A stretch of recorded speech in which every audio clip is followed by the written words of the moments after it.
Okay guys, the next thing we're going to talk about is this situation here where you have two parallel lines. I did my best to draw them parallel, and they're called cut by a transversal because this line cuts through both of them. We call this line a transversal. So this relates to our last lesson because if you cover up the bottom part, then you can see it's just intersecting lines like we talked about last time. Or if I cover up the top part, same thing, it's just an intersection of two lines. So there's some cool properties that come from this. Let's say that this angle here is 40 degrees. Well, if I cover up this bottom part, you can complete the rest of the intersection just like you did in the last lesson.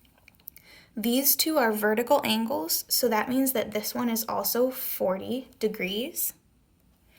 And these two are supplementary, meaning this is going to be adding up to 180 with the 40 degrees. So that's going to have to be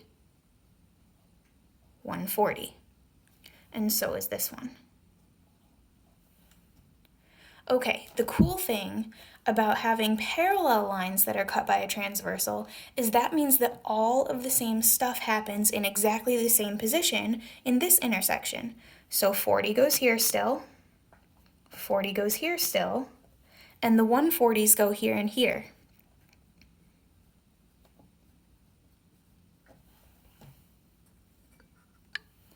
Okay, let's see if you can fill in this chart by pausing the video and doing this without me.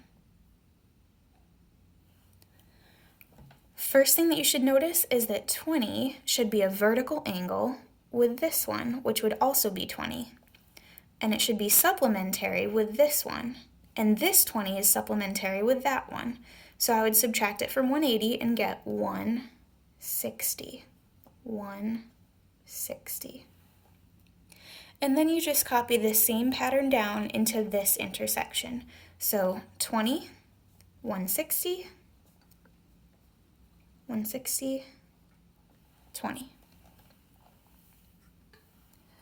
Hopefully you notice some similarities between this set of angles and this set of angles. And there's actually some very special names that we give these relationships. So look first with me at this one.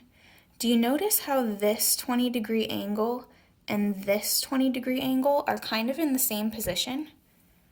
If I cover up my bottom intersection, this 20-degree angle is in the top left. It's still in the top left in this bottom intersection. When they're in the same place but on different intersections, we call them corresponding.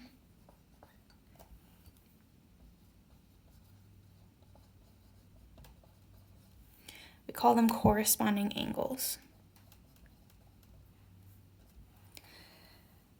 Another set of corresponding angles would be like this 160 right here.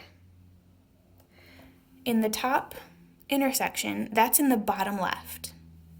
When I look at this intersection, it's also in the bottom left. Those are corresponding angles. These two correspond to each other, and these two also correspond to each other.